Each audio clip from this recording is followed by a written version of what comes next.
Hi again, everybody, and welcome back to this week's episode here on Utopia.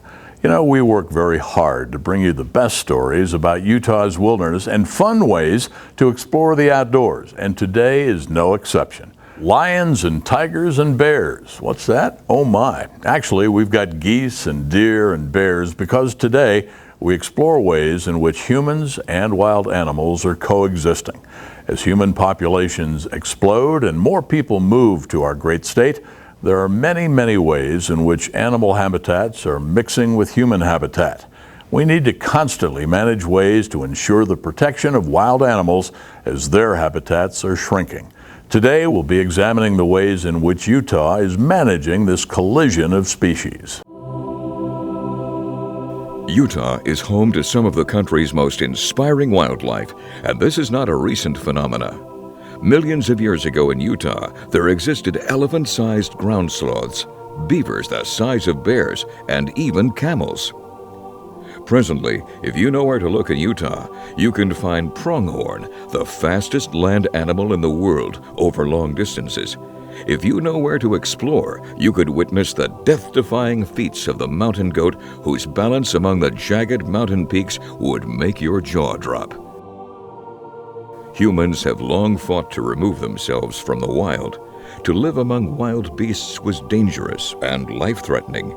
Today, it seems that dynamic has drastically changed.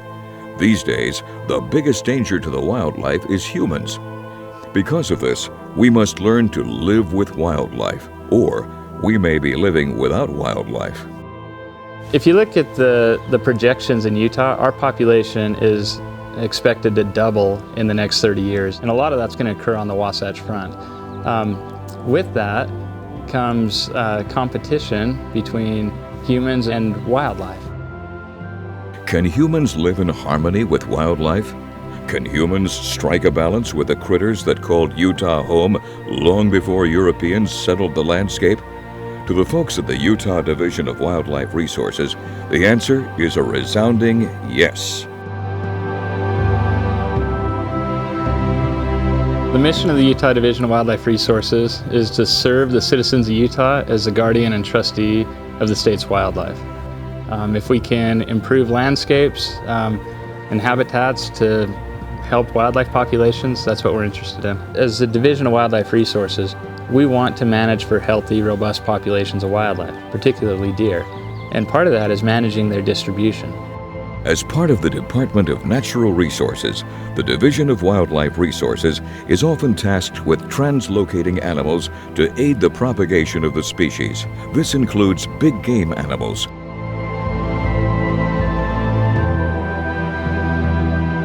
Big game populations are doing really well today, especially compared to 50 years ago. We have more moose on the landscape.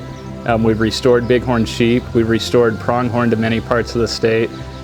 Moose have migrated on their own from Idaho and Wyoming, and we've actively been managing those. We have about 4,000, 4,500 in Utah right now. Mountain goats, 50 years ago we didn't have mountain goats in the States. We have about 2,000 today. Most every big game population is doing better, except deer. You know, in the 1960s, deer hit their peak in Utah, and although the deer populations are doing a lot better today than they were 20 years ago, we're still not at those all-time highs that we had in the 1960s. In the early 1800s, America's frontier teemed with wildlife. Today, the places described in the journals would be barely recognizable to its early explorers. But through the efforts of agencies like the Utah Division of Wildlife Resources, the future looks bright. Bighorn sheep were one of the most ubiquitous animals in Utah at the time that it was first settled. And since then, populations have declined. And in about the 1960s, we had very small populations of desert bighorn sheep, and Rocky Mountain bighorn sheep were virtually extirpated from the state.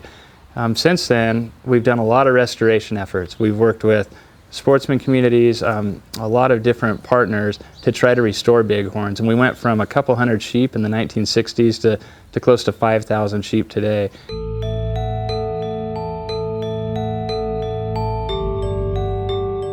Bighorn sheep translocations, the way that they occur is you get in a helicopter and you fly over bighorns, and and you have what they call a net gun.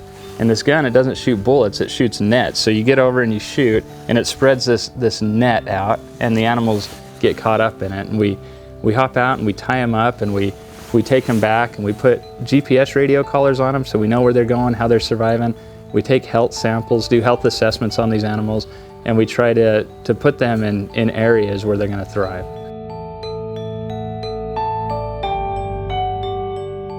One of the recent success stories for the Bighorn Sheep program is the growth of the populations in and around Zion National Park. We have a population of desert bighorn sheep down on the Zion unit, which is in the vicinity, and also including Zion National Park, that is just doing really well and just has been slowly growing over the past couple decades, and now is getting to a point where that population is just almost bursting at the seams, from a management standpoint. Part of the responsible restoration is keeping livestock and wildlife separated, especially those species that may like to socialize. And when a population of bighorn are bursting at the seams, it's not always a good thing.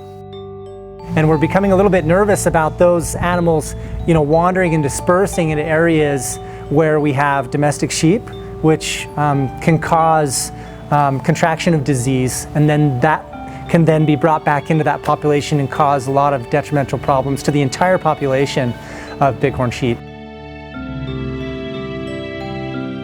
When using a phrase like natural ecosystem, it's important to remember that humans are a part of the natural ecosystem, but the goal is to achieve balance.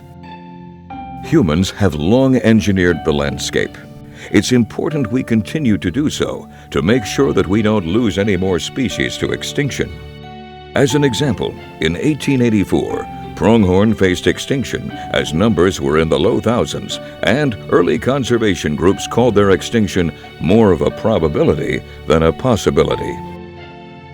Current populations of pronghorn are doing really, really well in Utah. The populations are managed via hunting and also capturing and relocating pronghorn. And so every few years, particularly on the Parker Mountain, we use helicopters, we round up pronghorn, and we're able to relocate those pronghorn to other states that are looking for pronghorn to start new populations or bolster populations that they already have. And we also use those pronghorn in areas within Utah that need a little boost as well. So pronghorn are naturally going to be in fairly large groups or herds, and so when the helicopter is flying around, they're looking for those larger groups of pronghorn, and then it's almost like herding cattle with horses, except you're doing it with a helicopter. So they're literally just steering around, moving those pronghorn where they want them to go, and then pushing them into that funnel, which is the trap. The pronghorn are chased to a 300-foot runway. The corridor is lined with netting that stretches, so when pronghorn jump into it in an attempt to escape, they bounce back. The pronghorn eventually end up in a large round corral. Pronghorn are often regarded as the second fastest land animal, second only to the cheetah, but pronghorn can sustain high speeds longer than cheetahs. Another interesting fact about pronghorn, they have a nearly 300-degree arc of vision without moving head or eyes, and can detect movement up to 4 miles away. Pronghorn are not antelope. A lot of people call them antelope, but antelope live in Africa, and pronghorn live in Utah.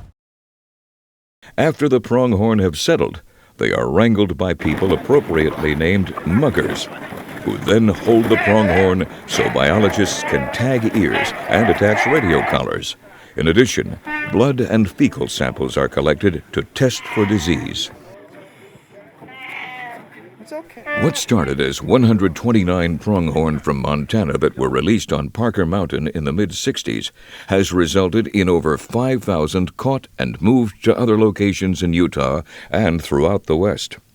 The protection of habitat and hunting restrictions have allowed pronghorn numbers to recover to an estimated national population between 500,000 and 1 million. Stay tuned when we come right back. More on Utopia.